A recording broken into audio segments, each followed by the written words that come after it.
ഇസ്രായേലിനെതിരെ ഇറാന്റെ ഭാഗത്തുനിന്ന് ഏതു നിമിഷവും ആക്രമണമുണ്ടായേക്കാമെന്ന മുന്നറിയിപ്പുമായി അമേരിക്ക.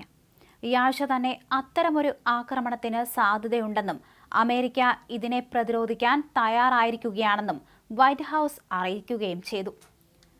പശ്ചിമേഷ്യയിലെ സംഘർഷ സാഹചര്യങ്ങളുമായി ബന്ധപ്പെട്ട് UK, ഫ്രാൻസ്, ജർമ്മനി, ഇറ്റലി എന്നീ രാജ്യങ്ങളിലെ നേതാക്കളുമായും US പ്രസിഡന്റ് ജോ ബൈഡൻ കൂടിക്കാഴ്ച നടത്തിയിരുന്നു. ഇതിന് പിന്നാലെയാണ് കിർബി ഇങ്ങനെ പ്രസ്താവിച്ചത്. വിഷയത്തിൽ തങ്ങൾക്കും ആശങ്കകളുണ്ടെന്ന് ജോൺ കിർബി പറഞ്ഞതായി അന്താരാഷ്ട്ര മാധ്യമങ്ങൾ റിപ്പോർട്ട് ചെയ്യുന്നു.